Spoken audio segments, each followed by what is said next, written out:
सभी विद्यार्थियों को नमस्कार। आपका स्वागत है मेरे चैनल पे आर केमिस्ट्री क्लास। प्रिय विद्यार्थियों, ये अपनी क्लास बीएससी तृतीय वर्ष अकार्बनिक रसायन की है और हमारी जो यूनिट है वो कार्बधात्विक रसायन अर्थात कार्बधात्विक ऑर्गेनोमेटेलिक केमिस्ट्री की चल रही है और उसमें हमने काफ़ी कुछ पार्ट जो है उसका कवर कर लिया है। आज हमारे पास जो टॉपिक है इम्पोर्टेंट है परीक्षा की दृष्टि को देखते हुए भी, और आप लोग ध्यान रखें इस बार पेपर होंगे, बिना पेपर कोई भी प्रमोट नहीं हो रहा, राज्य सरकार का कहना भी यही है। तो आप लोग अपने आप को प्रिपेयर रखें, तैयार रखें। यदि पेपर आपके होते हैं तो आप कंप्लीट रूप से उसको फाइट करने के लिए अपने आप हमेशा घर पे रह के पढ़ाई करें। तो आज हमारा जो टॉपिक है इम्पोर्टेंट टॉपिक है मेटल कार्बोनिल, धातु कार्बोनिल। अब यहाँ पर क्लियर नाम से ही पता चल रहा है कि कार्बोनिल का मतलब यहाँ पर CO से है। ये है CO, ये कार्बोनिल है और ये कार्बोनिल किसके साथ जुड़ा हुआ है? मेटल के साथ। मेटल के साथ तो ये मेटल के साथ कार्बोनिल जुड़ जाता है तो इस प्रकार की जो यौगिक है वो धात्विक कार्बोनिल या मेटल कार्बोनिल कहलाते हैं।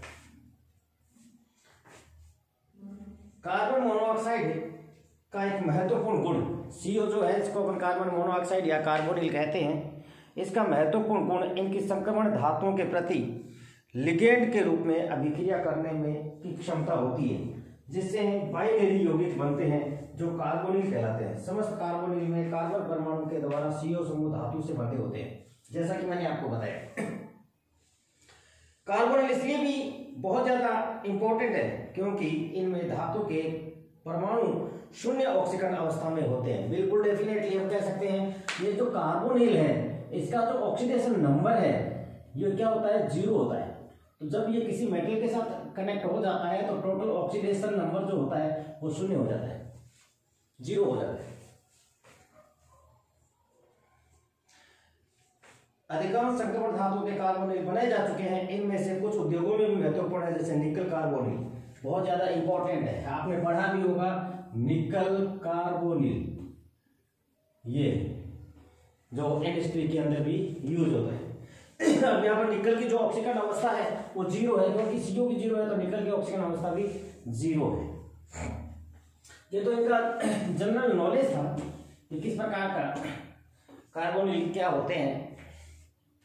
अब बात करेंगे हम कार्बोनिल के क्लासिफिकेशन की। क्लासिफिकेशन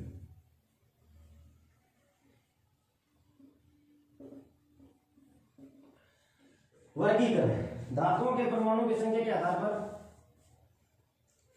कार्बोनिल्स का वर्गीकरण किया जाता है। अब कार्बोनिल का जो क्लासिफिकेशन है वो किसकी?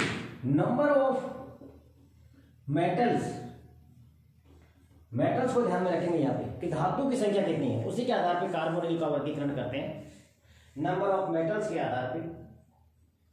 इनमें से सबसे पहले बात करेंगे हम मोनोन्यूक्लियर। मोनोन्यूक्लियर, अब यहाँ मोनो का मतलब एक नाभिकीय अर्थात एक धातु की बात कर रहे हैं। मोनो का मतलब एक, तो एक नाभिकीय कार्बोनिल या मोनोन्यूक्लियर कार्बोनिल। ये कौन कौन से हो सकते हैं? ये वे कार्बोनिल है जो चतुष्फलकीय, जैसे निकल कार्बोनिल, त्रिकोणीय द्विपिरिमिडी जैसे। अब जैसे टेट्राहाइड्रल की बात करूं मैं तो ये तो वही वाला जो एग्जांपल मैंने लिया था, निकल कार्बोनिल है। ये भी क्या है, इसमें निकल है वो एक ही है इसलिए मोनो है। अब नेक्स्ट में बात करूं तो पेंटाकार्बोनिल आयरन। अभी पेंटाकार्बोनिल आयरन है तो इसकी जो टेट्राहाइड्रल थी इसकी स्ट्रक्चर, लेकिन इसकी टेट्राहाइड्रल नहीं है, इसकी स्ट्रक्चर है trigonal bipyramidal. Trigonal bipyramidal pentacarbonyl iron. इसमें भी आयरन जो है वो सिंगल है इसलिए ये भी अपने आप में एक मोनोन्यूक्लियर है। और एक जैसे एग्जांपल में ले CO की होल 6। अब ये इसमें अच्छा है, इसका मतलब इसकी स्ट्रक्चर ऑक्टाहेड्रल है और इसमें भी ये मोनोन्यूक्लियर है। इनमें संकरण की बात की जाए तो संकरण की बात करें तो इसमें संकरण कौन सा? टेट्राहेड्रल है तो sp3 है, ये ट्राइगोनल बाइपिरामिडी है तो sp3d है और ये sp3d2 है।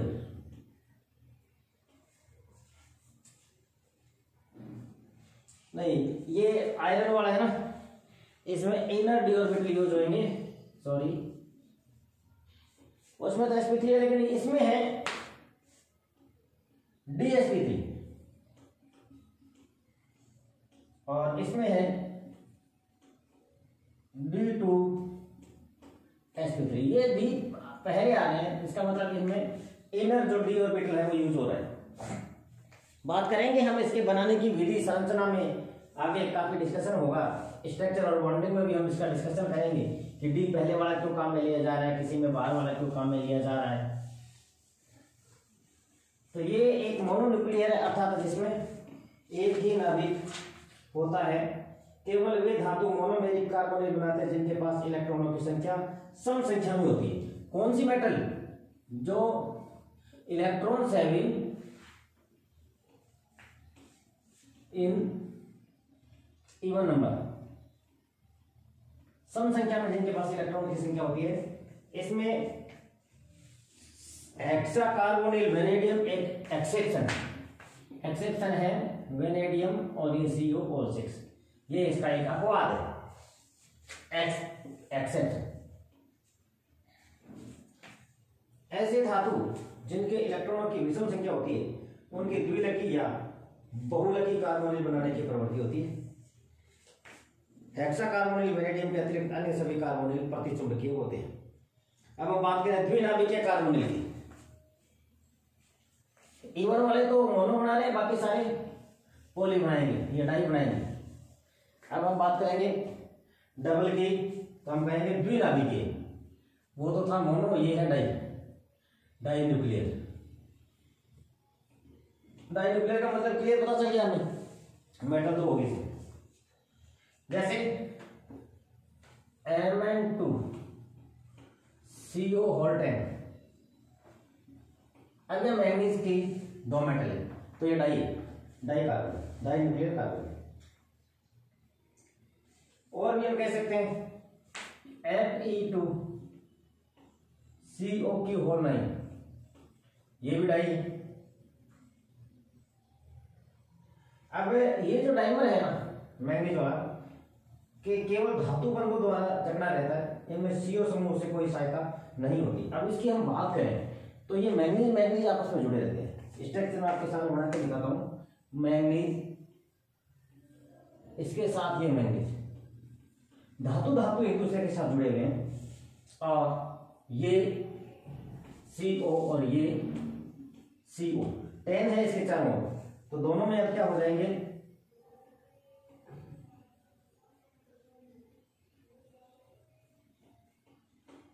CO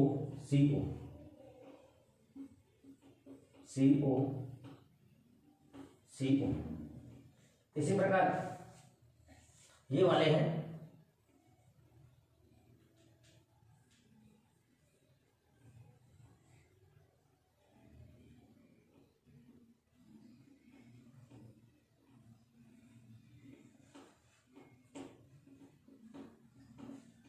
अब मेटल आपस में जुड़े हुए हैं। ये CO का कोई रिलेशन नहीं, इस CO का इस मैंगनीज के साथ कोई रिलेशन नहीं, इस CO का सिर्फ इसी के साथ रिलेशन है। मैंगनीज आपस में जुड़े रहते हैं।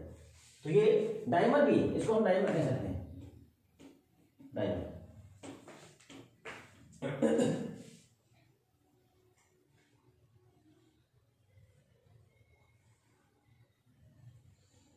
इसी प्रकार आयरन के अंदर भी एक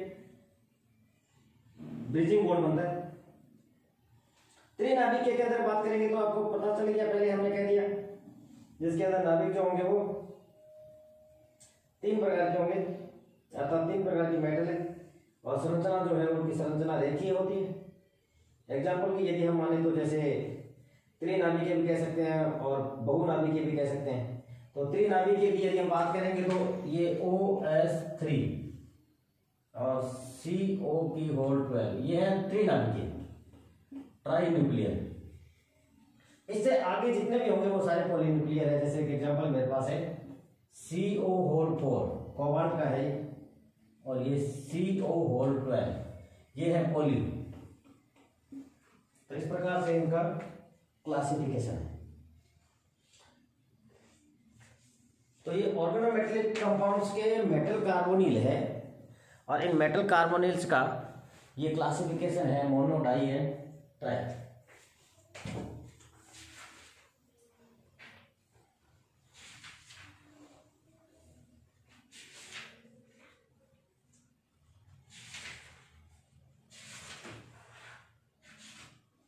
बात करें धातु कार्बोनिल में MCO बॉन्ड,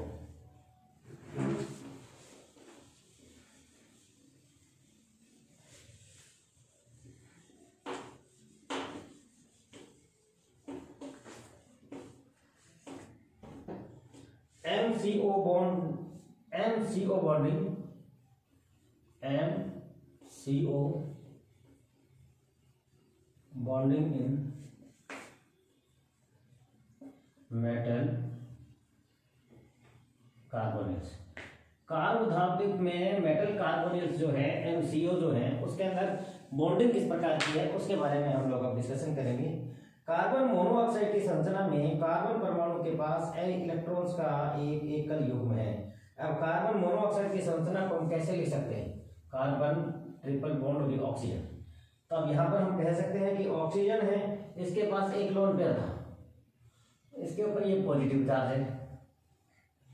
पहले हम दूसरे तरीके से, पहले हम एक स्ट्रक्चर, सिंपल सी स्ट्रक्चर बनाए कार्बन और ऑक्सीजन की। ये लीजिए साहब कार्बन और ये लीजिए ऑक्सीजन। ऑक्सीजन के पास इसके अलावा दो लोन पेयर है, ये दो लोन पेयर है, और कार्बन के पास एक लोन पेयर होती है। जनरल स्ट्रक्चर ये होती है कार्बन मोनोऑक्साइड की। MCO की बात कर रहे हैं, कार्बन मोनोऑक्साइड या कार्बोनिल। तो हम ये बात करें तो ये इलेक्ट्रॉन जो है ना, ये इलेक्ट्रॉन्स यदि यहां आ जाते हैं, यहां आ जाते हैं, यहां आ जाते हैं, तो बीच में बॉन्डिंग क्या हो जाएगी? इनके ट्रिपल बॉन्ड हो जाएगा, C और ये ट्रिपल बॉन्ड O। अब एक तो अंदर चला गया, एक लोन पेयर बचा, और इसके ऊपर आ गया चार्ज पॉजिटिव, और ये यहां चला गया तो ये यहां पे इसके ऊपर आ गया नेगेटिव चार्ज, और ये इसके ऊपर एक लोन पेयर है। ये स्ट्रक्चर हो सकती है। इसके अलावा क्या स्ट्रक्चर हो सकती है? ये तो जब इधर दिया जाए, अब वापिस हम चले तो ये वापिस इधर आ जाए। अब यदि ये इलेक्ट्रॉन्स इधर आ जाते हैं, ये इलेक्ट्रॉन्स इधर आ जाते हैं, तो स्ट्रक्चर क्या बनेगी? कार्बन और इन दोनों के बीच में सिंगल बॉन्ड होगा, और ये दो तो थे माइनस और आ गया, इसके ऊपर ये है और इसके ऊपर प्लस आ गया। ये जनरल इसकी स्ट्रक्चर है कार्बन मोनोऑक्साइड। ये तो सिंपल स्ट्रक्चर हमें पता है, कार्बन ऑक्सीजन डबल बॉन्ड आ गए, दो इलेक्ट्रॉन दो इलेक्ट्रॉन और दो इलेक्ट्रॉन, क्लियर पता है हमें। कार्बन के बाइटम कोष में 4 इलेक्ट्रॉन, इसके बाइटम कोष में 6 इलेक्ट्रॉन, दो ने आपस में कोवेलेंसी में कोवेलेंट बॉन्ड फॉर्मेशन कर लिया, डबल बॉन्ड बन गया, एक सिग्मा एक पाई हो गया। अब ये जो इलेक्ट्रॉन्स हैं ये इसको दे दिए जाए भाई, इसमें इसको देते ही इसके ऊपर पॉजिटिव चार्ज आ सकता है, इसके ऊपर नेगेटिव चार्ज, ट्रिपल बॉन्ड हो गए, ये वापस यहाँ भी आ सकता है, तो वापस ये स्थिति हो जाएगी, या फिर ये इलेक्ट्रॉन्स जो है ना ये इधर आ जाएंगे, इधर आएंगे तो क्या हो जाएगा? ये इलेक्ट्रॉन्स यहाँ आ गए, नेगेटिव चार्ज, ये दो पड़े हैं, ये पॉजिटिव चार्ज। तो ये जो है स्ट्रक्चर ये कार्बन मोनोऑक्साइड की है, जिनको हम फर्स्ट सेकंड थर्ड कह सकते हैं। फर्स्ट सेकंड थर्ड कैसा भी आप नामकरण इसका कर सकते हो। इनको रेजोनेटिव स्ट्रक्चर भी हम कह सकते हैं CO की। इसका धातु कार्बोनेट्स में धातु परमाणु से बंध बनाने में उपयोग किया जा सकता है। कार्बन परमाणु से एक इलेक्ट्रॉन युग्म लेकर के CO धातु परमाणु से संयोग कर सकता है। कैसे कर सकता है देख लीजिए, अभी हमने जो बताया था उसी प्रकार से बात करेंगे हम। जैसे हमने बात बताई थी कार्बन ऑक्सीजन के बीच में डबल बॉन्ड, और ये दो इलेक्ट्रॉन्स हैं और ये दो इलेक्ट्रॉन्स इसके पास हैं, ठीक है। और एक हमारे पास, अब क्या होगा? इसके साथ मेटल यदि आती है, मेटल इसके साथ एक डबल बॉन्ड बना लिया, तो ये मेटल कार्बोनिल हो गया। कार्बन के साथ मेटल डबल बॉन्ड बना लिया, बीच वाली कंडीशन। एक कंडीशन हमारे पास क्या थी? एक थी हमारे पास बीच में ट्रिपल बॉन्ड था, ऑक्सीजन था, और ऑक्सीजन के ऊपर एक तरफ लोन पेयर था, एक तरफ पॉजिटिव था, रेजोनेटिव स्ट्रक्चर में हमने देखा था। इसके ऊपर भी हमें पता था कि एक सिंगल बॉन्ड था, तो ये एक इलेक्ट्रॉन से दो, एक लोन पेयर है, इसके बीच में यदि सिंगल बॉन्ड होगा तो इस प्रकार से भी ये मेटल कार्बोनिल बना सकती है। और एक हमारे पास ये भी है, कार्बन कार्बन के बीच में डबल बॉन्ड, ऑक्सीजन तो है ही, ये डबल बॉन्ड इलेक्ट्रॉन्स आ गए, और इसके पास ये दो मेटल हो सकते हैं, ये तीन प्रकार से मेटल है वो कार्बन के साथ अटैच हो सकती है। तो हम कह सकते हैं ए, बी एंड सी। तो अब यहां पर क्या है, मेटल और कार्बोनिल बंधन, मेटल और कार्बोनिल का जो बॉन्डिंग है, इस प्रकार के बंधन में CO के कार्बन का एक इलेक्ट्रॉन। अब जैसे ये बंध कैसा है, मेटल और कार्बन, ये मेटल और ये कार्बन, इस प्रकार के बंध के बारे में बात करें तो इलेक्ट्रॉन्स कहां जा रहे हैं, मेटल, कार्बन से मेटल की तरफ जा रहे हैं। इस प्रकार के बंधन में CO के कार्बन का एक इलेक्ट्रॉन युग्म धातु परमाणु के रिक्त संकृत कक्षक के साथ सिग्मा बंध बनाता है। धातु परमाणु के साथ हाइब्रिडाइज्ड ऑर्बिटल होते हैं, वो भी वैकेंट होते हैं, उनके साथ में इसका एक इलेक्ट्रॉन बॉन्ड बनाता है। एक द्विबंध बना करके, दूसरा कौन सा था, दूसरा ये है, ये लो,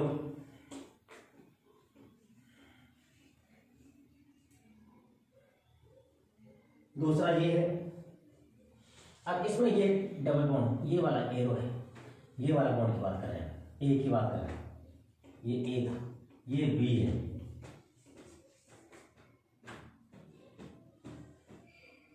अब बी के अंदर क्या था, कार्बन और इसके बीच में डबल बॉन्ड है, डबल बॉन्ड है। तो इस प्रकार के बंधन में CO कार्बन का एक इलेक्ट्रॉन धातु के संकृत कक्षक के साथ सिग्मा बंध बनाता है तथा कार्बन का दूसरा इलेक्ट्रॉन धातु के असंकृत कक्षक के साथ पाई बंध बनाता है। सिग्मा बंध जब बनता है ना, ये तो हाइब्रिडाइज्ड ऑर्बिटल के साथ बनता है, हाइब्रिडाइज के साथ, और जो पाई बंध बनता है ना, ये अनहाइब्रिडाइज के साथ। और तीसरे हमारे पास क्या था, दो मेटल थी, ये वाला सी, दो धातु परमाणु से जुड़ा कार्बोनिल का समूह कहलाता है। कार्बोनिल समूह धातु परमाणु से जुड़ा होता है, एक टर्मिनल कार्बोनिल समूह कहलाता है।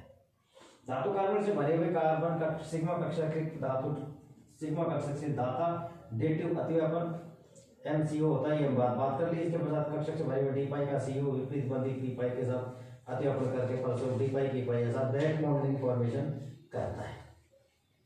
ये बैक बॉन्डिंग बनाने की प्रक्रिया हमने पहले भी देखी थी।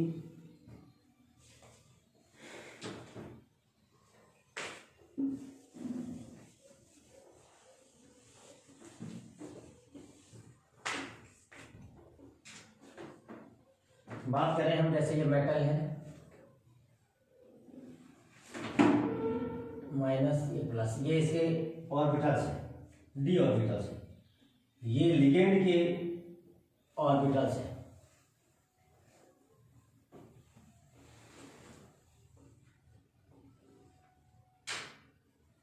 दोनों मिले और इस प्रकार से बॉन्डिंग हुई। इसके डी ऑर्बिटल जो थे ना वेकेंट, इसके साथ इसके ऑर्बिटल्स ने ओवरलैपिंग कर ली और बंध बन गया ये सिग्मा, सिग्मा बॉन्डिंग हो गई। ये सिग्मा बॉन्डिंग थी। अब ये ए और ये बी। अब हम बात करें पाई बॉन्डिंग की, मेटल है, डी ऑर्बिटल है,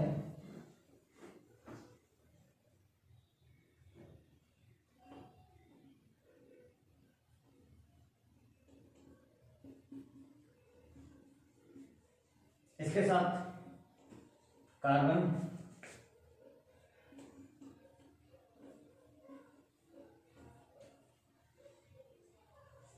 प्लस माइनस माइनस प्लस, इस प्रकार से ये पाई बॉन्डिंग का फॉर्मेशन करेंगे।